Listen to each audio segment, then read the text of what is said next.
Greetings, champions. It is I, Joel Clark, publisher of Lone Wolf Fists, and today I'm here designing a technique for you all, for your enjoyment. As you know, probably from reading the blog about how techniques are designed, it's not as mechanical of a process, I think, as people were asking for. There's a little bit of, I don't know, there's a little bit of fuzziness about how one makes a technique. But I actually have a contest winner here. The Talking About Games channel did a contest during their review of Lone Wolf Fists, and it was make your own technique. And if it's awesome, then you get a free copy of Lone Wolf Fists, the most recent PDF version. And I will make your technique for you. And I thought that was a really fun contest. And it was won by none other than our true blue Ronwise, who has been a super fan since time out of mind. His contributions to the power effect chart made it into the final game. So the guy is a really big deal in my estimation. He also made a game of his own, the quick and dirty RPG system, which I had the opportunity to pick through not too long ago. And I got to tell you, it's pretty clean. It's usable. It's got a good layout. For me, it feels like a version of something like Apocalypse World that I would actually like to see hit my table. It feels really tight mechanically, and it's still very flexible. You can do a lot with it, so it's both broad and very functional. So high praise on it. Yeah, he won our contest, so he gets to have his own free copy. I think he probably already bought one, but maybe he'll give it to a friend.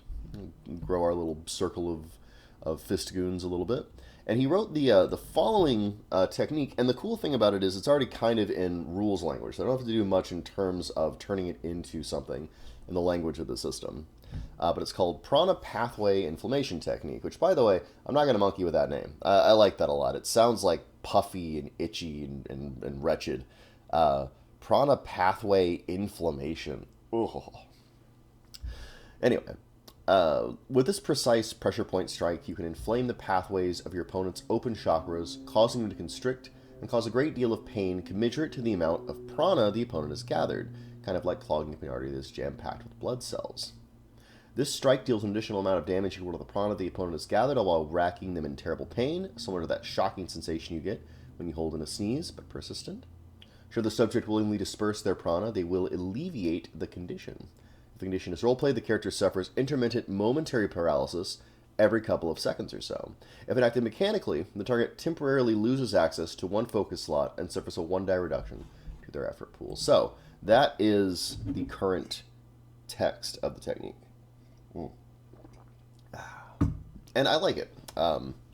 I can see what it's trying to do in every respect. And really, I don't have to do, like I said, I don't have to do a lot to this one. Mostly what I want to do is make it as clean in the terms of the system as I can, and make sure I'm not moving too far away from the expectations of GMs and players. One of the strengths of having written the system as I did was that I really standardized a lot of stuff. So whenever someone has an imbalance, no matter what kind of imbalance it is, you sort of know what it does. And anything that's distinct about the imbalance is in the here's the distinct stuff about the imbalance box. So the first thing I'm going to do with this one is I want to benchmark it against some techniques that already exist. This is obviously really, really similar to Three Gates Closing Finger, the expert level technique from oh geez, what did I call this style? It's been a little bit. I can't remember now. There it is, 5 Gateways. Boom. I could not remember that name for the life of me. Yeah, I definitely wrote this system, by the way. I'm not a hack. But yeah, it's similar to that technique. It creates its own unique kind of imbalance. Now, you'll note that in the text of the game itself, usually when something creates a unique imbalance, I will front load the entire style with that imbalance, and then several techniques within the style will refer back to the imbalance. And sometimes they'll alter it a little bit. Like Prana Puppeteer Manipulation allows you to take someone who's suffering from a prana catastrophe imbalance and like command their actions as a player. So that doesn't really change the imbalance, but it gives you something to do with the imbalance. And so like the places where imbalance and technique and the powers of changing the technique are are all pretty well defined. Like that winds up being mechanically the most intuitive way to do it. So with this one, the first thing I want to do is separate what the imbalance is doing from what the technique is doing. The technique, benchmarking this, the technique should just create aggravation. That's really what techniques do. They create damage, they create aggravation. And they do a couple of other things, but mostly what this does is it's going to create aggravation there.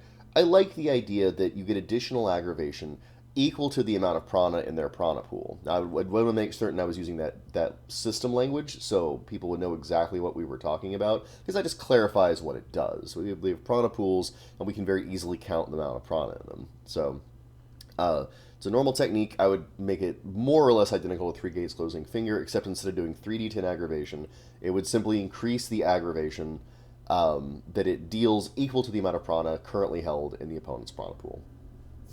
Nice and easy. And especially because when you get to the damage point of dealing damage, when you get to the aggravation point of dealing damage, most of the techniques have already been spent, so there's not going to be a lot of fluctuation in that pool. A lot of, like, especially if like they use a technique to defend themselves, it might be unclear if you started with that how much prana they would have. But once you've attacked and they've defended and spent the cost of the technique, and you've gotten some aggravation through, and so you've actually hurt them, you then would look at their prana pool, whatever's left over, and then tack on that much aggravation. So that's what this would do. So that's much cleaner. The technique itself is just delivery mechanism for the really cool imbalance. The imbalance, I think I would clarify that it's just more or less a normal imbalance. You choose whether you're hurting effort or focus or prana like normal. But the real meat of this, to me, is in the dramatic penalty. I like this idea of the dramatic penalty giving this kind of different veto power to things. Right now, dramatic penalties give the GM veto power over your actions. But what this is saying isn't just that you can just veto things. Oh, your arm doesn't work, so you can't do that. What this is saying is that you have this sort of persistent tick that could manifest in random and inconvenient and entertaining ways. I like the idea that during any of your actions, the GM would have the ability to kind of reach into your character and say, okay, you try to do that, but midway through your whole body seizes and like the sword goes flying out of your hand, or you fall flat on your face, or you topple off the side of the building. I think that makes it a really nasty imbalance.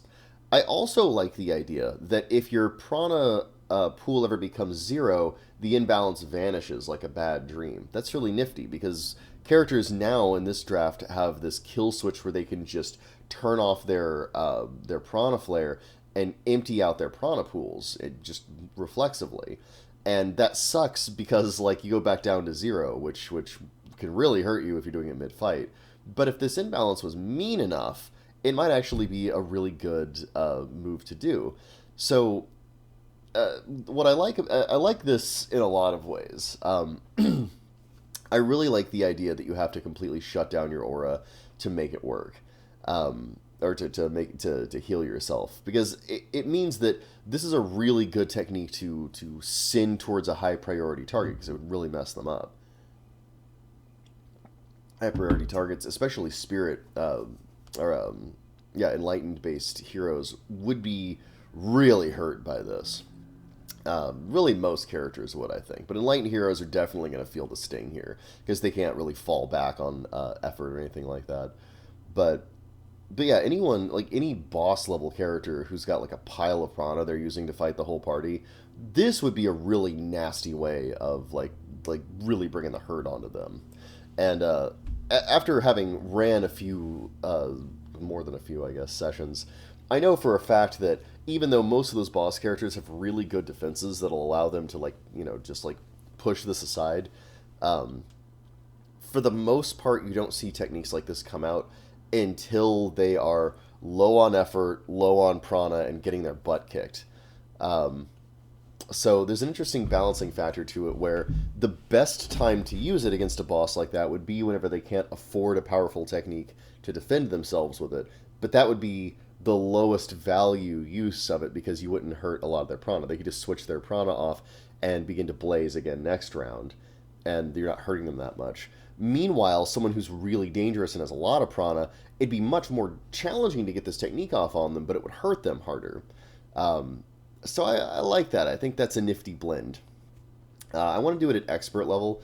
I I want it to be accessible enough that people could get this, and I don't. Let me see.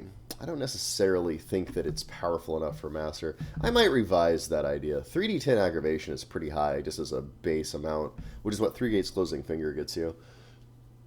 And the product catastrophe imbalance is pretty gnarly too. But this sort of hiccupy one, I don't know. It arguably could be worse depending on how cruel your GM is feeling at the moment.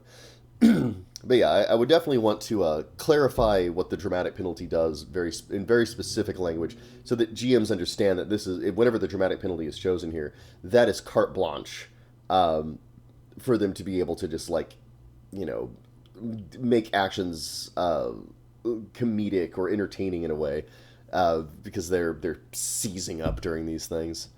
Um, I might do some brief guidelines, because like generally what I would like to see is players using this technique against villains, and I would want to be able to. Ultimately, the GM is going to have veto power over whatever they suggest, but I would want the player to be able to get in on the hijinks of just sabotaging random actions whenever they do them. And I want to do that in a way that doesn't just make them completely non-viable as characters, but like, like maybe you can interrupt actions of a given rank, depending on the rank of the imbalance, or a certain number of times during your turn, or something like that. Like, I'd want to give some guidelines so it isn't just, oh, they're doomed if they take the dramatic imbalance. I want it to be a game that encourages mischief, and clever and appropriate uses of that prana hiccuping. I think weirdly that's the part of it that charms me the most. So that's my take on it. I think this is going to be, especially whenever you get to playing, I think this is going to be a really fun little technique. So let me hammer it out. I'm going to write this up real quick and then throw it on the blog for everybody to enjoy, and link it to the Talking About Games channel so everyone can see that review if they want to. By the way, the Talking About Games has a lot of reviews. I haven't gone through all of them, but the ones I've checked out so far, I've really enjoyed. The dude's really insightful, and he's got a pretty cool way of approaching tabletop role-playing games that I've found really refreshing. Um, so, yeah, go and check him out. In the meantime, I've got to take a shower and get ready for work. But after that, we're gonna write this up and blog it. Big congratulations again to Samwise for continuing to kick ass. Well done, my good man. And I will see the collective lot of you in the funny papers. Peace.